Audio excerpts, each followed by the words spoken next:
everyone, this is Arohi from PyFit Technologies, and in this video I'll show you how to collect stocks related data, how to collect financial data using API. So the API which I'm going to use today is Free Stock API. So if you want to use this Free Stock API, then you need to first of all log in at this particular website. So the very first thing is you have to open this site, and if you are not registered yet, register first and then log into this site. Let me show you. Let me open this link. So this is the link which I have opened, right? And I have already logged in. I have already created an account and I'm logged in.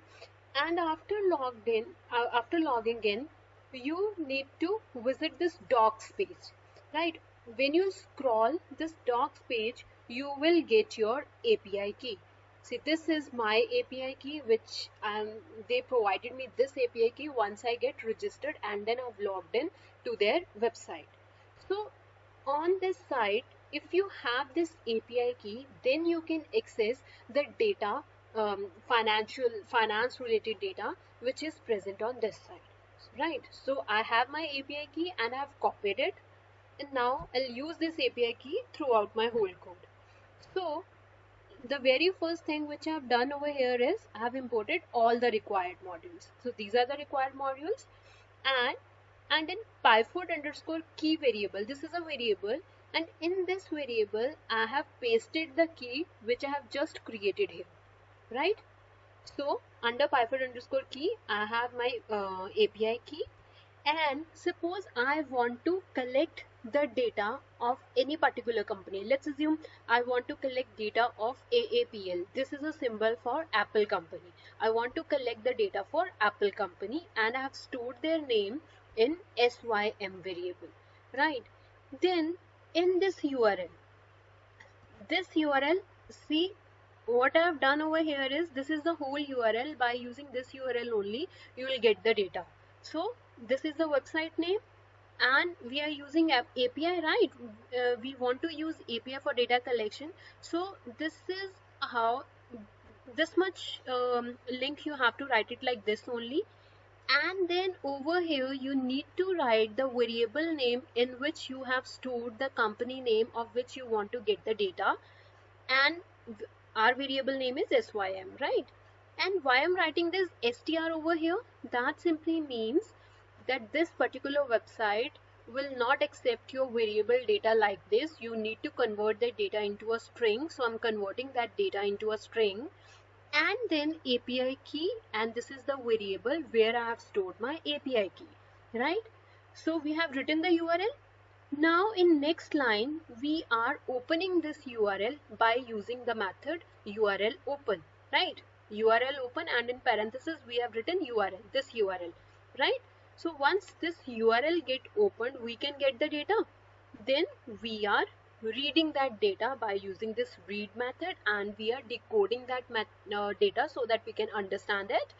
And then by using this JSON.load method, we are loading that data which is present in data variable. And what is present in data variable? The data which we have just read, right? And we have stored everything in this profile variable. Now let's print this profile variable. When you print this profile variable, this is what you get. See, the symbol is AAPL, price is this for that particular company, beta is this, volume average is this, market capitalization is this, and these are the other details of that particular company, right? So this is how we can collect data for single company. But now let's suppose if you want to collect data for multiple companies, right? So what you can do for that, you can create one list. This is a list named companies underscore data, and in this I have written the name of different companies. TWTER is for Twitter, FB is for Facebook, MSFT is for Microsoft, this is for Nvidia, this is for Apple, and this is for Salesforce. So now I want to collect data for these companies using that API only. So see over here what I'm doing is I have created a list, and then I'm converting that list into a data frame, right? And I've stored it in a DF. Now in DF variable, we will be having data related to all these companies, and this is how you can get data by using the API key from internet, right? So over here, let me show you the data which is in DF now. This is DF and this is the data company name. See, Twitter, Facebook, Microsoft, Nvidia, Apple, Salesforce. We have data related to these companies, right? So now what I want is I want to save this whole data which I've just collected using API. I want to save this data into a separate file. So what I'm doing for that is DF is a variable in this whole data is present. To CSV means this data will get converted into CSV and this would be the name of that CSV file. When you will execute this line, what will happen that this data new file will get created with this name, right? There is no need to create this file manually. This file will get created itself only when you will execute this command, and data which is present in this variable will get stored in this particular file. So let me show you this file. So this is the file, dataset using API. See, Twitter, Facebook, Microsoft, Nvidia, Apple and Salesforce. And these are the different related field data of these companies, right? So now we have stored our data in this particular file. Now let's do some basic analysis on this data. So when you want to analyze some data, so first of all, you need to read that CSV file. So by using pandas read CSV method, I'm reading this file which I've just created in above line. And then I'm doing executing this head command. See, this head command will give you the first 5 records of your data set. So these are the first 5 records of a data set. After that, let's suppose now you want to know like how many different columns are there in your data set, right? So what you can write, by writing this dot columns, you can get the name of all the columns which are present in your data set. So these are the different columns: symbol, price, beta, volume, average. You can see over here symbol, price, beta, volume, average, right?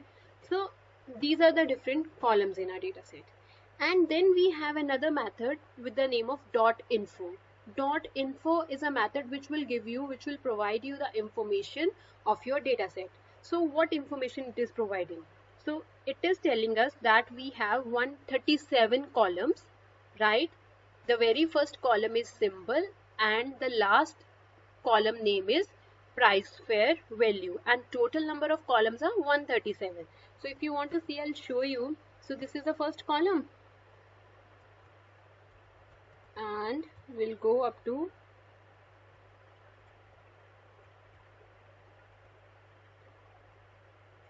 okay.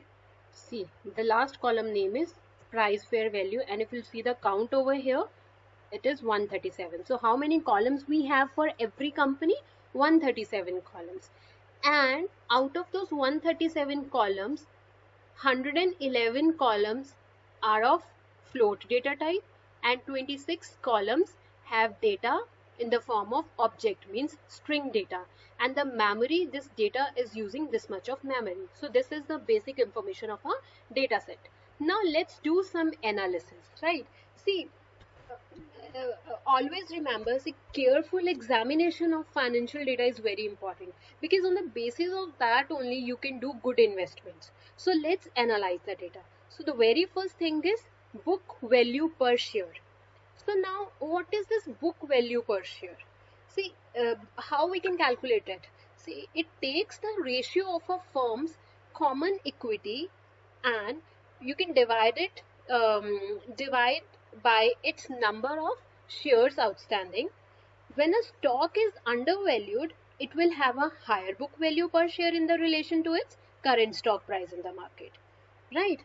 So this is the book value per share for every different company. So over here you can see the book value for Microsoft and the book value for Nvidia and the book value for Apple is higher as compared to other companies. So by using this data, we have just analyzed book value for different book value per share for different companies. Now see, in the same way you can also analyze other aspects also. As I've just shown you one example right now, you can also see like what is the price over earning ratio, PE ratio, right? What is PE ratio now? It is the ratio of the share price over the annual earnings or annual shares, right? You can analyze that also. And in the same way, over here I have shown one more example, debit to equity ratio. Now what is debit to equity ratio? So debit to equity ratio is calculating by dividing a company's total liabilities by its shareholder equity.